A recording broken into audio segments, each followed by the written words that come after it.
everyone, welcome back to another episode of the Kelsi Sheren Perspective. Thank you for being here and thank you for subscribing to YouTube if you haven't done it yet and checking out our amazing people who keep me functioning and going. Masterpiece, Ketone IQ, and Good Living. Let's get right into this one today.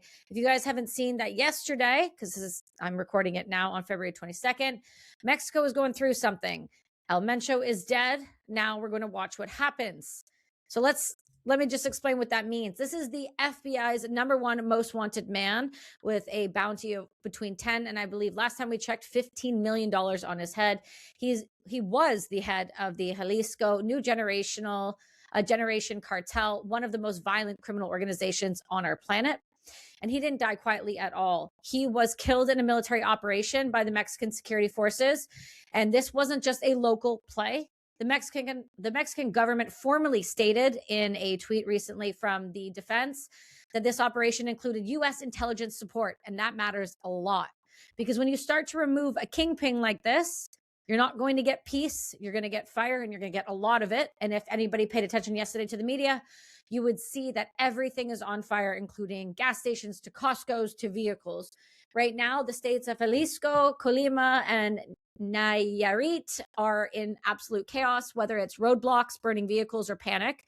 This is the kind of coordinated retaliation that anybody expects from a cartel that is used to send a message. You hit us and we will burn your country to the ground. This may sound like a Netflix episode. It's not. This is real and it's happening right now. And let's be clear, it's just the beginning. So let's talk about what this will actually mean. First, who is El Mencho? This individual was the founder and leader of the Jalisco New Generation Cartel, also known as the CJNG, a cartel that rose just insanely fast over the last decade. They weren't just another trafficking group either. They were militarized. They have drones, they have armored vehicles, heavy weapons, and psychological warfare campaigns that included things like public executions designed to intimidate rivals and the state. Now, the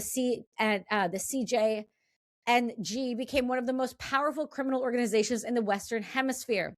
They traffic everything from meth, cocaine, fentanyl, and they've even expanded aggressively. They have challenged the Sinaloa cartel directly. They have fought police and they have fought the military. They have fought pretty much anyone and everyone. And now their ladder is gone. And the thing with this, when you start to take out the head of the snakes, we're going to have a power vacuum. This is not news. We've seen this before with the cartels. Here's the thing that most people don't understand. Cartels are not corporations with clean succession plans or HR departments. I think that's pretty clear in case you haven't noticed. They're an ecosystem of violence. And when that apex predator disappears, the head of the snake, well, the entire jungle, if you will destabilize. And this will leave a power vacuum. Right now, what we're seeing, and this is just only a few hours ago, is the burning vehicles, the roadblocks. That's just the shockwave behavior. It's immediate show of force. That's the oh my gosh, guys, that is the CJNG saying that we're not only still here, but we're going to be a real problem. See, the danger isn't going to be today or tomorrow. The real danger is going to be the next few weeks, because in the possible months coming, with the power vacuum and the bloodbaths that are going to insinuate, when you decapitate another cartel leader, two things are going to happen. Number one, you're going to get internal fragmentation. The lieutenants are going to fight for control. Regional bosses are going to assert dominance, and loyalty will fracture. Number two, cartels and the rival cartels will move in, whether that's the Sinaloa cartel or the local cells or the splinter factions, and the civilians are going to get caught in the middle. We don't want the splinter faction. These tiny ones are ruthless and they rule with an iron fist. That's very difficult for civilians to live in. And this won't be limited to Jalisco either. The Mexican government has already admitted that the operations involved bilaterally with the coordination and cooperation of the United States. They specifically said that the complementary intelligence was provided by U.S. authorities. And the translation to that is pretty simple. This was strategic. And if you've taken a look around lately in the Western Hemisphere, whether it has to do with drugs or trafficking, a lot of people are being hit all at one time. People can say this is to cover up the Epstein files, but this has been a long time coming. When this is coordinated and intentional like this, and when you make these coordinated moves against the most powerful cartel leader in the country, you better be ready for the consequences. Now, the civilians are definitely not ready for the consequences because I can guarantee they didn't know this was coming. But because this faction operates across Mexico, they operate in multiple states of Mexico. They operate across the borders. They didn't just stay contained. So let's zoom out a little bit. For U.S. intelligence involvement to actually be like this, it's not a small detail. This signals something bigger. President Donald Trump said this a long time ago when he was running. Mexico's a problem. The cartels are a problem. And they're also a problem for Canada. So if you're Canadian listening, wondering why you should care, because this will reach out and touch us too. For years, the United States has been under enormous pressure regarding fentanyl, whether that's through overdosing deaths, the border security, or the political chaos. El Mencho was directly tied to the synthetic drug production and trafficking pipelines that fueled this crisis. They're not alone. The CCP are heavily involved, going through Vancouver as well, and then trucking it down to the States. So this wasn't just Mexico cleaning house. This was geopolitics. And when Mexico publicly acknowledges the United States intelligence participation, that tells you that this was a high-level decision. And that changes the stakes completely. Because now retaliation isn't just about Mexico. Cartels don't operate with some national loyalty. They operate with survival logic. And the survival logic will kick in, and it has. And now escalation has become the tool. The burning vehicles are a message, because the message will escalate. And historically, when major cartel leaders are taken out, think of previous kingpin arrests or kills that are some of these other guys that have been hit in the area. Even just look at Venezuela. Sometimes it spreads geographically. And why? Because centralized power, even violent power, can maintain order with some criminal structure. And when the central control disappears, chaos becomes the currency. And then chaos is, well, it's just profitable. So let's be honest about something that's a little uncomfortable for people. Taking down a kingpin may feel like a temporary victory. It makes headlines. Everyone's freaking out about it if you're in the space and you pay attention. And it gives governments something to point and say, we did that. But when the kingpin strategy has already been used for decades, and the results, well, they're mixed at best. Some cartels collapse, others fragment into smaller, more unpredictable groups. Violence doesn't decrease. Sometimes it multiplies because of this. And because of this, instead of one major organization, you now have 5 fighting for that same territory. And this is where civilians get caught in the middle. So the question is not, is El Mencho dead? He is. We know this. The question is, what fills the vacuum? And right now, Jalisco, Colima, these other states are showing us the first stage. Retaliation and disruption. Roadblocks with burning vehicles are not random. That's strategic chaos. And it locks down highways. It traps civilians. And it forces the state to divert resources. It's a show of territorial control. And it creates nothing more than fear. And fear is leverage. Now, imagine that spreading. Other states where this faction has influence, border corridors, ports, drug production zones. If leadership fragmenting like this happens, you're going to see internal purges. If rivals sense any form of weakness, you're going to see territorial battles. And if the Mexican government doubles down, you're going to see more military operation. And when the military operations escalate, cartels also will escalate alongside them. This is not going to be a quiet transition. We are likely looking at weeks, if not months, potentially of instability, whether that's food, power, just safety in general. Hey, let me interrupt you for 10 seconds because this actually matters. You can eat clean, train hard, you can meditate daily, and still feel like garbage if your body is overloaded with toxins. Modern life is loaded with heavy metals, microplastics, and those sticky, stubborn, forever chemicals. This stuff builds up quietly time over time and shows up as fatigue, brain fog, inflammation, and gut issues, and even poor sleep. The constant sense of being off, even when you're doing everything right. That's why I want to tell you guys about my new partners, Masterpiece by Human Consciousness Support. Masterpiece isn't some trendy detox gimmick or harsh cleanse. You guys know I do not do those.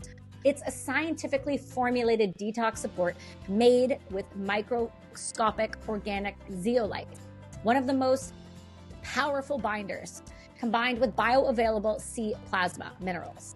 And in plain, simple language, it basically helps your body bind to toxins, move them out safely, and replenish essential minerals inside instead of depleting you.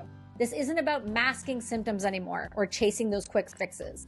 It's about reducing the toxic load in your body so that your nervous system, your brain, and your energy can actually function the way it's supposed to. People using Masterpiece report clearer thinking, better energy, improved digestion, and noticeably sense of calm internally. This isn't hype. It's not some miracle. It's just real changes that add up over time. So if you guys are serious about your health, which I know you are if you're listening to this show, then go and grab a bottle. And once you grab a bottle, it'll come with an extra one. In a world that's getting more toxic, and definitely not less, this one is worth your attention. The link is in the bio with the code. It's just Kelsi. Give it a shot. Hey everyone, there was a point when I realized I wasn't burnt out. I was just depleted. Not emotionally, not physically. I was just training and working and thinking constantly, writing for this show, and replacing it all with caffeine and grit. And what changed things for me was fixing the basics. Great hydration, real minerals, and support for my nervous system instead of the constant stimulus. Good Living's electrolyte mix covers all of what most brands and people are missing, whether it's creatine, cordyceps, sea salt, potassium, magnesium, and thankfully, no added sugar, in ratios that actually make sense for the body. And their functional mushrooms help with focus and stress without flipping your nervous system into fight or flight. It's not exciting, it's effective. I don't use wellness products, but Good Living earned a spot in my daily stack, and I will never live without it again. If you want to feel more stable instead of more hyped, well, the link is in the show notes. Give them a shot. I promise you won't regret it. Now let's talk about something that people avoid, the average civilian, and really the average citizen. Families in those states didn't sign up for this. Small business owners did not sign up for this. Kids going to school didn't sign up for this. And people driving on any highway didn't sign up for this. But they're the ones who sit in the traffic while the vehicles burn. They're the ones who get caught in the crossfires. And they're the ones who live in fear when the power structures shift overnight. The geopolitical chess game plays out over their neighborhoods while they're helpless. And this is where the complexity is going to come in. Was taking out El Mencho down absolutely necessary? And I would argue, most would argue, due to the fentanyl and trafficking, yes. But he led an organization that was responsible for immense violence and drug trafficking that impacted millions. But necessity doesn't mean simplicity. Removing a powerful criminal leader like this is removing a keystone from a very already unstable structure. And it can collapse the building, or it can collapse pieces to scatter violently in every single direction. Governments are betting on collapse, and history suggests that scattering is just as likely. Now, watch what happens in the next coming days. I want you to watch for statements from these factions, sudden spikes in these violence outside of Jalisco, border tensions, and political pressure both from Mexico and the United States. And now watch how the narrative is framed. Is this declared as a decisive victory, or is this the start of something bigger? For me, it feels like something bigger because there's a cold reality. The drugs demand and the way that people use them across the Western Hemisphere, they have not disappeared. Money has not disappeared. Corruption has not disappeared. And where there's demand, there's profit, and somebody will step in. Nature hates a vacuum. So does organized crime. And El Mencho is dead. But this faction isn't an individual, it's an infrastructure, and infrastructures adapt. We're now entering a volatile chapter in Mexico and across the Western Hemisphere, and this won't be the end of the story. This is just a shift in power. And power shifts are going to be immensely messy, especially in Mexico. So if you're watching this from outside of Mexico, don't treat this as distant chaos or a distraction. This is the truth. The fentanyl crisis, the border politics, the intelligent cooperations. This ties directly into North America and its stability. And if you're in Mexico, please stay aware and stay informed because situational awareness matters when the system starts to destabilize. And if you're Canadian, do your best to call someone in the government. But knowing how they work when it comes to exfilling Canadians out of countries like I was involved with the Afghan pullout, not betting a lot will be given to you. The world is not as stable as headlines like to pretend, or at least the Canadian ones at least. And when the FBI's #1 wanted man gets taken out in a coordinated international operation, the aftershock doesn't stay local. And what we're watching is history moving in real time. And history rarely moves quietly. So please stay sharp, watch your six, be careful, because this This one is not over, my friends. And we will follow this one over the next week and see what happens here. If you guys have not checked out the sponsors or subscribed, please go do that now. And I will see you all tomorrow. Have a great day.